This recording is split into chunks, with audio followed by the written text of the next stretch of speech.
Please subscribe, like, comment, and share this video with others. Thank you.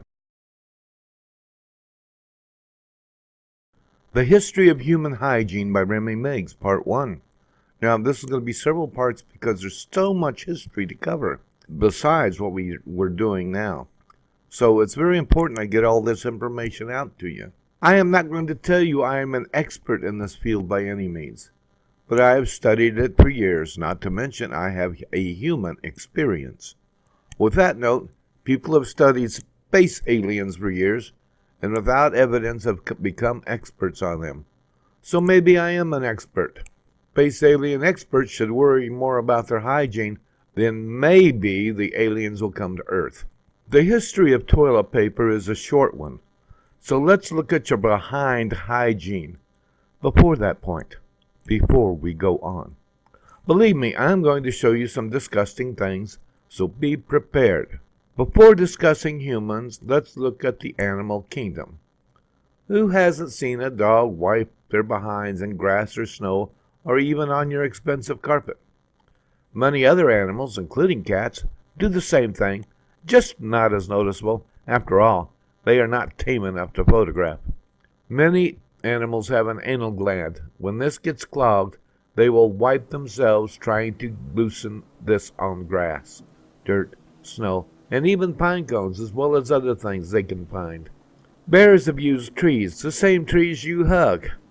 Yeah, think about that. Usually this clogged area is because of the wrong diet, so if you see your dog or cat doing it, then change their diet.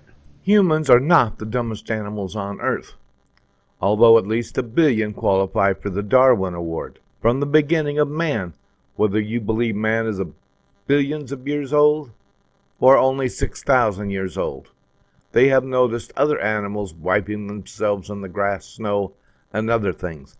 Remember, a man was not born with clothes and were hardly hygienic by today's standards. And I am sorry, even today we are not at the top of the hygiene list.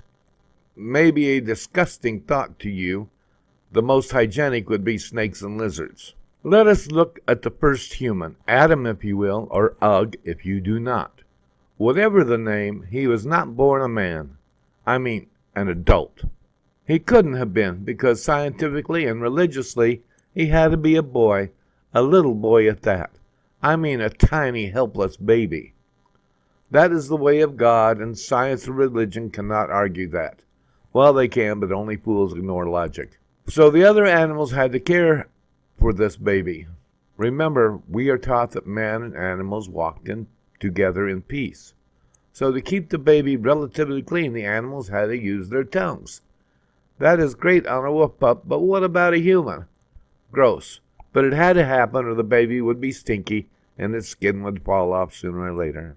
So the tongue was the first behind the scene toiletry. Now, if you include Eve or Lilith in that, then again, this is what they were taught. So for thousands, if not billions of years, the tongue was used to clean your ancestors. As disgusting as that sounds today, that is all they knew, so give them a break. Along came the use of the hand. Since most people were right-handed, I know, but they couldn't help it. It takes total brain function to use the left hand.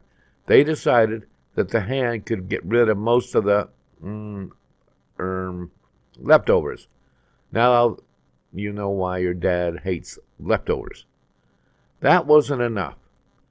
And although in the Garden of Eden, i.e. Pangea, on a side note, people have tried to argue with me that Noah and the Ark story happened after Pangea broke up. Contrary to right-handed beliefs, if the whole world was flooded, then how did the animals from Australia get to the Ark?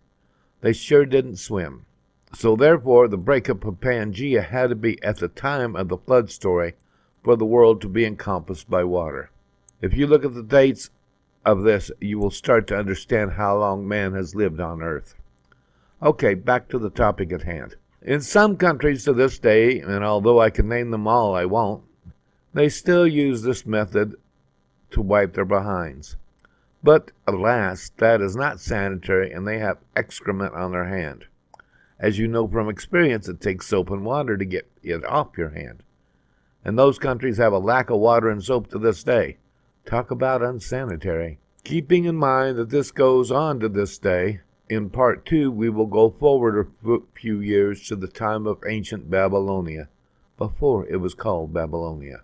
I'll see you next time. This is Remy Meggs. Have a good life.